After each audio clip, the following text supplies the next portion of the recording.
kulanti wacan asxaabta sharafta badan ee uun hawada ku saaxiibnow maanta waxaan idiin soo gudbin doonaa muuqaal kooban oo aan kaga hadli doono 10 gabdhood ee muslimiinta ah ee ugu taajirsan caalamka balse intaynaan muuqaalka u gudbin waxaan kaa codsanayaa channelka inaad ku soo biirto oo aad subscribe saarto sidoo kale inaad like garayso warbixintan si ay dhiirigelin nagu noqoto dhammaan xogta muuqaalkani ku jirta waxaan ka soo xigtay mareegta ama website-ka CNBC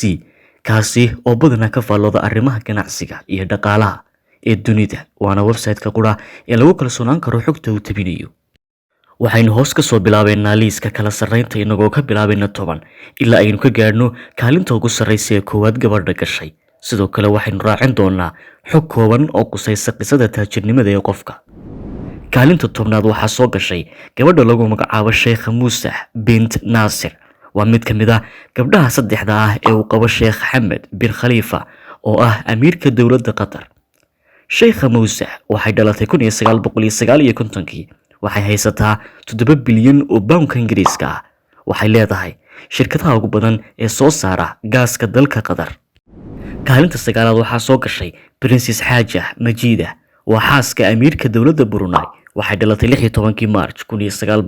1976 kadib markii uu guursaday amiirku waxa uu siiyay 12 milyan oo pound Ingiriiska ah taasi waxay ahayd hadiyad fure u noqotay taajirnimadeeda waxay haysataa 9 bilyan oo pound sidoo kale waxay qayb ka tahay arrimaha maamulka ee saldanadda Brunei kaalinta 8aad waxaa soo gashay Sultana Noor Zahira waa xaaska boqor Al-Wathiq Billah Miisaan Zayn al-Caabidiin oo xukumaha boqortooyada duugaheeda Malaysia ee loo yaqaano Mala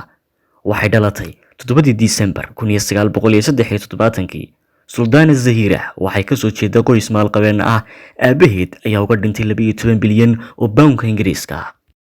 kaalinta 7aad waxaa soo gashay Princess Fatima Kulsum waxay ka tirsan tahay qoyska reer boqor ee Saudi Arabia waa gabadha qura ee boqolkiiba 39 saami ah ku leh shirkadaha shidaalka sifeeyay ugu waaweyn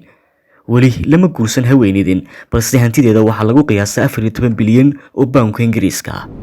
kaalinta 6aad waxaa soo gashay Hanadi bint Nazir waa gabadha u dhalatay dalka Qatar waa ganacsade maalgashatay guryo dhisidda iyo baananka waana mid ka mid ah gabdhaha ganacsigoodu guuleystay waxay hantideedu maraysaa 15 bilyan oo pound dalka Ingiriiska ah kaalinta 5aad waxaa soo gashay Maytha bin Mohammed waa ciyaaryahanad ciyaarta tenniska oo dhalatay isku tagga Carabta Imaaraadka hantideedu waxay gaadhay 40 bilyan oo pound Ingiriiska ah kaalinta 4aad waxaa soo gashay Princess Lala Selma waa xaaska boqor Maxamedka xukuumadda dalka Morocco waxay leedahay shirkado qaabilsan isu socodka cirka iyo badda hantideedu waa 60 bilyan oo pound dalka Ingiriiska ah kaalinta 3aad waxaa soo gashay Princess Haja Hafisa waa inanta uu dhalay amiirka dowladda Brunei waxay dhalatay 12 March 1980 marka laga yimaado aabaheed oo boqor ah waxay leedahay shirkad weyn oo soo saarta macdanta gaar ahaan dahabka waxaa lagu qiyaasay hantideeda 90 bilyan oo pound dalka Ingiriiska ah kaalinta 2aad waxaa soo gashay Queen Rania waa xaaska boqorka Jordan waxay dhalatay 31 August 1970 hantideedu waxay usbuucan gaadhay 120 bilyan oo pound dalka Ingiriiska ah kaalinta 1aad waxaa soo gashay Princess Amira Al-Dawil waxay dhalatay 6 November 1983 waa gabadha qura ee dumarka dunida jooga ugu taajirsan hantideeda waxaa lagu qiyaasaa 190 bilyan oo pound dalka Ingiriiska ah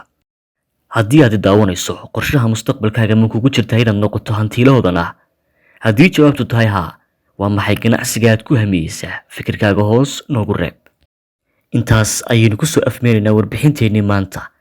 intaanan bixin daawade waxaan kugu hambalyaynayaa curashada ciidul fitriga awgeed hambaliyo ciid mubaarak